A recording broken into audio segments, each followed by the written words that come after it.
महापौर जी पटेल साहब, तालियां। भारत माता की। आज की इस विशाल प्रार्थना सभा में मंच पर विराजित समस्त संत जनों के चरणों में नमन। मंच पर विराजित समस्त प्रबुद्ध जन, सामने विराजित संत श्री आशाराम जी महाराज के समस्त साधकगण, माताएं बहनें, सबको प्रणाम करता हूँ, नमन करता हूँ। हिंदुस्तान की इस पावन धरा पर सदियों से संतों का आगमन होता रहा है। तो संतों के द्वारा मनुष्यों का उद्धार इस भारत भूमि पर सदियों से चला आ रहा है। संत महात्मा के प्रति जो आदर, जो सम्मान हिंदुस्तान की धरती पर है, वो दुनिया में और कहीं नहीं। इसी कड़ी में इस धरती पर संत श्री आशाराम जी ने अवतरण लिया और कई सालों तक उन्होंने धर्मांतरण को रोका। करोड़ों की संख्या में उनके साधक देश विदेश में ही नहीं, हिंदुस्तान में भी हैं। उनकी धर्मांतरण की जो प्रक्रिया लगातार चल रही थी, तो कई ऐसे लोग जो ईसाई धर्म अपना रहे थे, उनको वापस अपने धर्म में ला रहे थे। ये कुछ विदेशियों को अच्छा नहीं लगा और उनको एक षड्यंत्र के तहत सलाखों के पीछे पहुंचा दिया।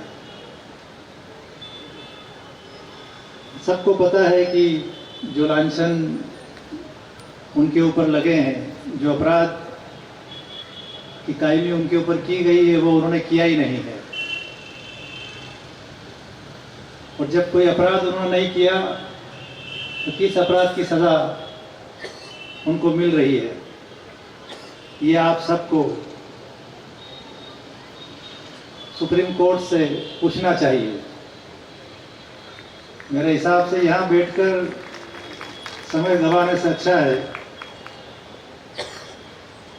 कि सबको दिल्ली जाना चाहिए, सुप्रीम कोर्ट को घेरना चाहिए और जज साहब से ही पूछना चाहिए कि आपने कौन से कानून में, कौन से सबूतों से और किन लोगों के कहने से उनको सजा दी है। हम देखते हैं कि उनके केस की जो एसपी साहब जांच कर रहे थे, उनका कहना था कि उनके ऊपर कोई 376 नहीं। इस बालिका ने एफआईआर दर्ज करी, उसकी मेडिकल रिपोर्ट में किसी तरह का कोई गलत कार्य उसके साथ नहीं हुआ, तो किस जुर्म की सजा उनको दी गई? किसी भी गवाह की हत्या गवाही देने के पहले की जाती है। अगर सामने वाले को गवाह से खतरा होता है तो गवाही देने के बाद अगर किसी की हत्या हो रही है तो उसमें बापूजी का क्या दोष है? बापूजी को क्या लाभ उससे? गवाहों की हत्या गवाह देने के बाद षड्यंत्रकारियों ने करवाई ताकि अगली हेयरिंग में कहीं वो गवाह बदल ना जाए। जो उनसे कहलवाया गया है वो उस बात से आगे जाके मुकर ना जाए। उनसे बोलने के बाद कोर्ट में उनकी गवाही के बाद उनको बाहर षड्यंत्रकारियों ने मारा और इल्जाम बापूजी के साधकों पे लगवाया।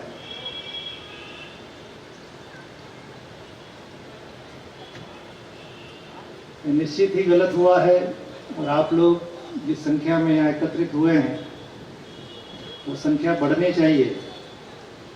और मैं पुनः कहता हूँ कि घेराव दिल्ली का होना चाहिए। जय हिंद, जय भारत, भारत माता की जय।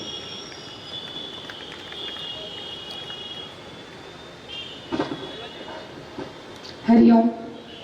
रतलाम के मेयर साहब पटेल साहब ने बड़ी बेबाकी से आप सबको रिप्रेजेंट करते हुए साफ साफ कह दिया कि बापूजी निर्दोष हैं। हमें बड़ी खुशी हुई कि सत्ता पक्ष में भले ही छोटे पद पे बैठे हैं, भगवान करे कि बहुत बड़े पद पर जाएं, क्योंकि ऐसे ईमानदार नेता देश का नेतृत्व करते नजर आए तो ज्यादा सुंदर लगेगा। हम सबकी दुआएं हैं, हम सबका संकल्प है, आप बहुत बड़े पद पर पहुंचे। आपने अपनी जिम्मेदारी निभाई, कम से कम सामने आके इतना तो कहा कि बापूजी निर्दोष हैं। हम तो बड़े बड़े नेताओं के चक्कर काट के थक गए, ज्ञापन दे दे के थक गए। 2013 से हमारे भाई बहन ज्ञापन पे ज्ञापन, ज्ञापन पे ज्ञापन, ज्ञापन पे ज्ञापन दिए जा रहे हैं, किसी के कानों पे जू ही नहीं रहेंगी। हमें तो ये भी लग रहा है कि ये लोग ज्ञापन पढ़ भी रहे हैं कि नहीं पढ़ रहे। हमारे कोई भाई बहन दिल्ली के कैबिनेट मिनिस्टर से मिले, वो पहले एक छोटे से सांसद ही थे, गाजियाबाद में सत्संग में आए थे, ऐसे ही माइक पर 2 शब्द बापू के लिए बोल रहे थे, तारीफ में बहुत कुछ बोला उन्होंने।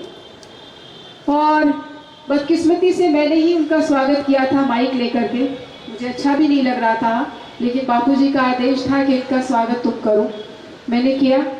तभी थोड़ी देर में बापूजी ने उन्हें कहा कि मैं तुम्हें बहुत बड़े पद पर पहुंचाऊंगा, और बापूजी ने रैंप से उतरकर, व्यासपीठ से उतरकर उन्हें आशीर्वाद दिया। मैं सामने खड़ी थी, देख रही थी सब कुछ, और उस आशीर्वाद देने के ठीक 10 दिन के अंदर वो बहुत बड़े पद पर पहुंचे, और फिर उसके कुछ महीनों में वो कैबिनेट मिनिस्टर बने। उन्हीं कैबिनेट मिनिस्टर से हमारे कुछ भाई बहन मिलने गए, और जब बोला ये केस रखा तो उन्होंने कहा मैं क्या करूं, मैं जानता हूं आपके बापू निर्दोष हैं, लेकिन मैं क्या करूं, मैं मजबूर हूं।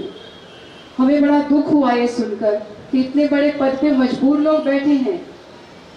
आपकी मजबूरी आपके साथ नहीं है, इस बात की हमें बहुत खुशी है, और भगवान करे आप इस छोटे पद से बहुत जल्दी बहुत बड़े पद पर जाएं, हम सबका संकल्प है। धन्यवाद, बहुत बहुत हरिओम।